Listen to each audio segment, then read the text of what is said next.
Support comes from the Missouri Forest Products Association, providing more than 41,000 jobs in the production of wood pallets, railroad ties, white oak barrels, hardwood floors, and more.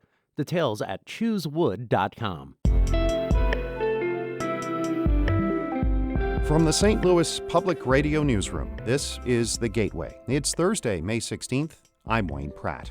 Ahead, a self-described eco-warrior has tried to make small changes to have a positive impact on the environment. I was really worried about climate change and the impacts on my children. With all of the reports I was reading about how water was going to become scarce and food. We will meet a person who decided to do something about climate change. First, the news. Members of the Missouri Senate have passed an abortion bill. The Republican-controlled chamber approved the legislation early this morning. It bans abortions at 8 weeks of pregnancy. It includes exceptions in cases of medical emergencies, but not rape or incest.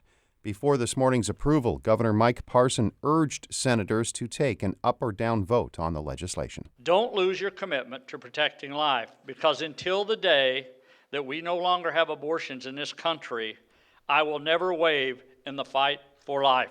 The bill needs at least another vote of approval in the GOP-led House before going to the governor's desk.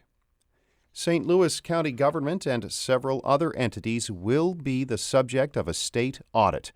The announcement comes weeks after former county executive Steve Stenger pleaded guilty to charges of public corruption. More on all this from St. Louis Public Radio's Chad Davis. State Auditor Nicole Galloway will begin the initial audit work in June. Her office will not only look into the practices of county government, but will also investigate the dealings with the St. Louis Economic Development Partnership and the County Port Authority. The audit comes about a week after the St. Louis County Council passed a resolution requesting that Galloway's office look into the county practices and relationships. Galloway called the charges against a former county executive troubling.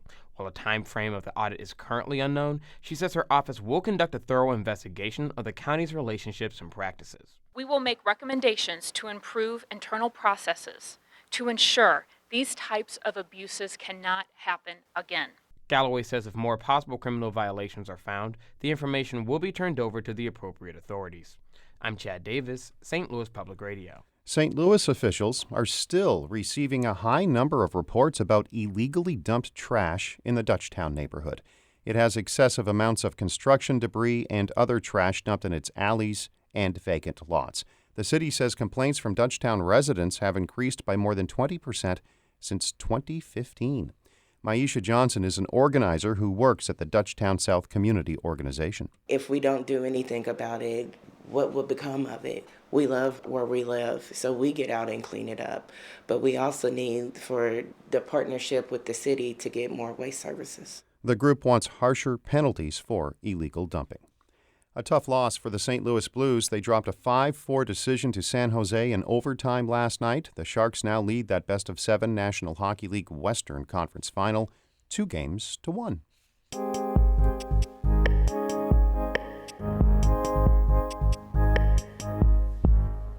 A study from the Pew Research Center shows only 1 of 5 Americans say they try to help the environment in their everyday lives, like turning off electronics when they are not being used. One Latina businesswoman is on a mission to get more people to switch it off.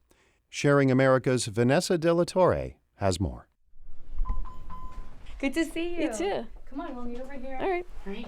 Leticia Colon de Mejias is in her office, and I get a whiff of incense. It's to calm the vibe in here. Fighting climate change can feel big and scary, but Colon thinks we can all do a little bit more. We live in this age where everyone is constantly on a tablet, on a cell phone, on a computer, on a television. Everybody's binge watching, and I just want people to be binge doing. Colon is a binge doer. She's an environmentalist and entrepreneur who runs her own energy efficiency business in Connecticut, the kind that'll install home insulation and fix that draft in your window. And she's written children's books with titles like Pesky Plastic and Defeating the Phantom Draw. The phantom represents the energy we waste by leaving our cell phone chargers and electronics plugged in, even when we're not using them. So that's like a demon, or is that... No, he's a little phantom. We don't want to make him scary for the kids. But basically, he's the antagonist in our storyline in all of our books. And so what we do is we explain that, the phantom, and I love this one, he's like sucking the energy right out of the plug. That wasted electricity adds up.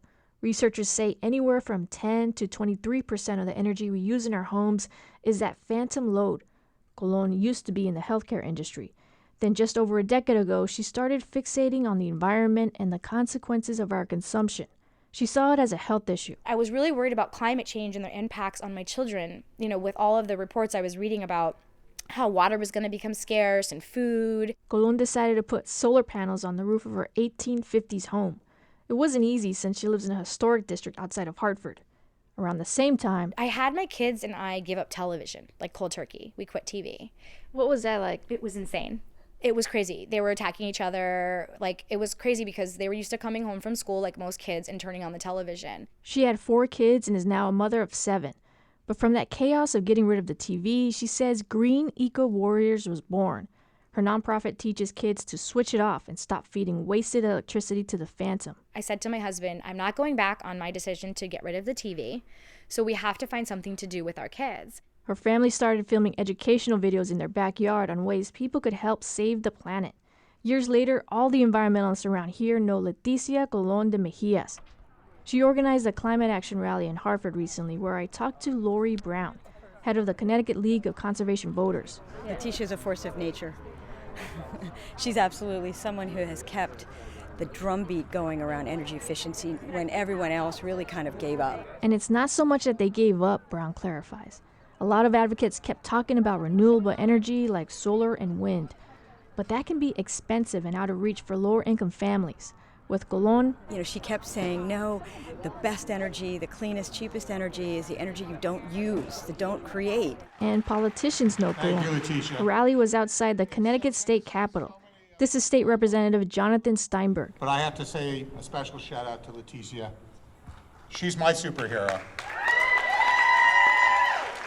This lady does it on so many levels. It's incredible. Colon is so busy, it's at home where she gets to recenter herself.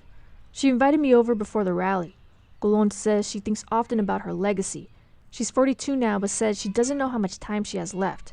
She's dealing with multiple health issues. My doctors would probably prefer me to rest more and do less. I know they would because they say that all the time. But I feel like you get this one life. I want to experience it to the fullest. I don't want to lay around dying. I want to be around living.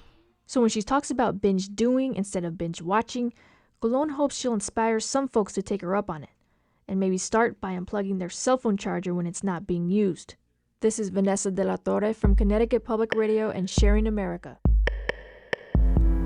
This report is part of Sharing America, a collaborative reporting initiative about race, identity, and culture. Holly Edgell edited that piece. The executive editor of St. Louis Public Radio is Shula Newman. Music by Ryan McNeely of Adult Fur. I'm Wayne Pratt, and from the St. Louis Public Radio Newsroom, this has been The Gateway.